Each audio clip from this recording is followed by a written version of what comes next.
आज हम इस लेक्चर में एक डीसी मोटर को रन करेंगे थ्रू आर्डिनो।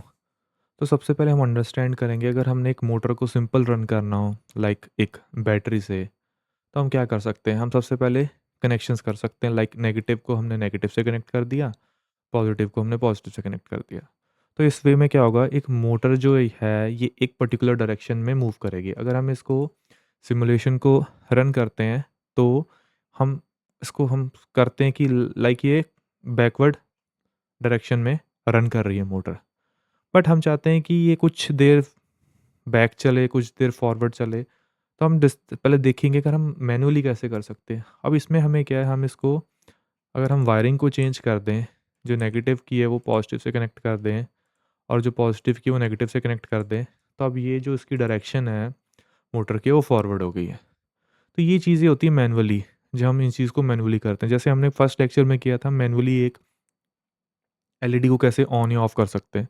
सिमिलरली हम मोटर को कैसे फॉरवर्ड डायरेक्शन और बैकवर्ड डायरेक्शन में कर सकते हैं। तो अब हम इस चीज़ को करेंगे आर्डिनो के थ्रू, उसको थोड़ा ऑटोमेट करेंगे। सबसे पहले हम अंडरस्टैंड करते हैं कि अब जो इसमें है एक पॉजिटिव है और नेगेटिव है। तो ये हमारे पास मोटर है, तो इसके कनेक्शन से हम क्या करेंगे, अगर हम इसके कनेक्शन को एक ग्राउंड कर देंगे, हम एग्जांपल लेते हैं, और एक कनेक्शन को हमने किसी भी पिन पे फिक्स्ड कर लिया लेट्स से, और इसमें क्या होगा, ये जो है नेगेटिव ही हमेशा ग्राउंड ही रहेगा और ये पॉजिटिव को हम हाई या लो कर सकते हैं। इट मीन्स अगर हम इस पिन को हाई करेंगे तो ये फॉरवर्ड डायरेक्शन में जाएगी या बैकवर्ड, किसी एक डायरेक्शन में हम डिसाइड करेंगे। अगर हम इसको लो कर देंगे तो मोटर स्टॉप हो जाएगी। बट हम चाहते हैं कि ये मोटर या तो फॉरवर्ड में या बैकवर्ड में अकॉर्डिंग टू हमारे कोड वर्क करे। तो हम क्या करेंगे इस चीज़ में, हम जो जो पिन्स हैं दोनों पिन्स को किसी भी डिजिटल पिन में लगा देंगे। इससे क्या होगा, हमारे पास एक फ्रीडम होगी। हम अगर हमने इसको फॉरवर्ड चलाना है तो हम 13th पिन को लो कर देंगे और 12th को हाई कर देंगे, क्योंकि मोटर तभी वर्क करेगी जब उसको एक पॉजिटिव और नेगेटिव कनेक्शन मिलेगा। अगर दोनों पॉजिटिव मिल जाएंगे तो मोटर स्टॉप हो जाएगी, दोनों नेगेटिव मिल जाएंगे तब भी स्टॉप हो जाएगी।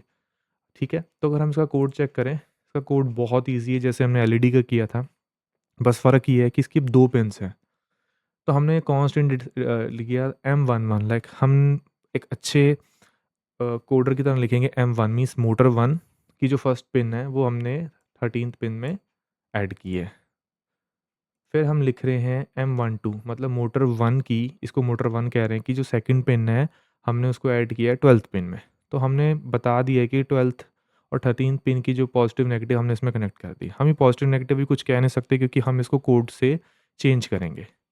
फिर हमें बताना पड़ेगा कि ये जो दोनों पिन मोड हैं, दोनों पिन्स के वो आउटपुट होंगे।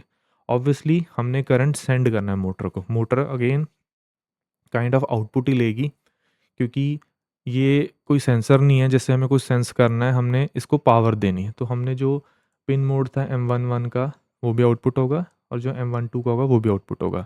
तो यहाँ तक तो बिल्कुल सेम है जैसे हम एलईडी की करते थे। बस एलईडी में क्या होता था, एक पिन को हम हमेशा के लिए नेगेटिव कर देते थे और एक पिन को हम डिसाइड करते थे कि हमने इसको ऑन करना है या ऑफ़ करना है। पर मोटर के केस में क्या है, हम दोनों पिन्स को यूज़ करेंगे क्योंकि हमने इसको फॉरवर्ड और बैकवर्ड चलाना है। अब हम डिजिटल लूप में आ जाते हैं। अब लूप में हम चाहते हैं कि ये मोटर कुछ देर के लिए फॉरवर्ड चले, लेट्स से 4 सेकंड के लिए, और कुछ देर के लिए वो बैकवर्ड चले। तो हमने डिजिटल राइट किया। हमने जो M11 जो 13th पिन है इसको हाई कर दिया और जो M12 पिन है उसको हमने लो कर दिया, ताकि ये पॉजिटिव हो जाए 13th पिन और ये नेगेटिव हो जाए। कितनी देर के लिए? हमने इसको किया 4 सेकंड के लिए, ताकि एक पर्टिकुलर डायरेक्शन में ये 4 सेकंड के लिए चले। डन।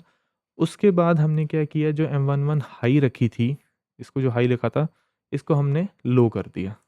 जो M12 थी उसको हमने हाई कर दिया। तो इससे क्या हुआ, ये पिन कुछ देर के लिए हाई हुई, ये लो हुई 4 सेकंड्स के लिए।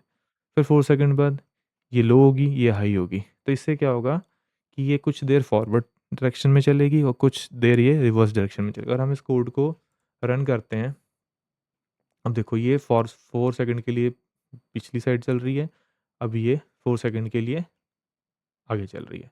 ये रिपीट होता रहेगा क्योंकि कोड में हमने लूप में डाला है। अब हम चाहते हैं कि 4 सेकंड फॉरवर्ड चले, 4 सेकंड बैकवर्ड चले और 4 सेकंड के लिए मोटर बंद हो जाए। तो हम उसमें क्या करेंगे, सबसे ईज़ी है, हम इसी चीज़ को कॉपी करके दोनों पिन्स हैं जो, दोनों को या तो हाई कर देंगे या दोनों को लो कर देंगे।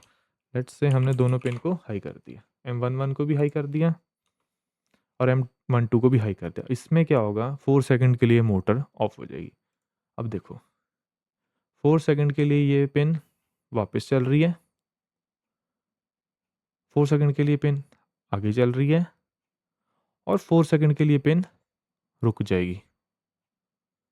अब फिर 4 सेकंड के लिए वो बैक जाएगी, 4 सेकंड के लिए अप जाएगी और 4 सेकंड के लिए रुक जाएगी। अच्छा, ये चीज़ हम कहाँ यूज़ कर सकते हैं, लाइक जो टॉयज़ होते हैं बच्चों के, उसमें मोटर्स को कंट्रोल करना होता है फॉरवर्ड बैकवर्ड, या आप कोई भी रोबोट बनाओगे फ्यूचर में, हम बनाएंगे इस यूट्यूब चैनल पे, तो उसके लिए जो हमने मोटर्स को कंट्रोल करना है, ये तो हमने एक कोड को डिफ़ाइन कर दिया, बट हम इस कोड को बटन्स के थ्रू फॉरवर्ड बैकवर्ड करेंगे, क्योंकि जब 2 मोटर्स होंगी तो वो दोनों मोटर्स को फॉरवर्ड करना है, मीन्स अपने रोबोट को फॉरवर्ड करना है, बैकवर्ड का, वो हम आगे वाले लेक्चर्स में देखेंगे। Thank you so much.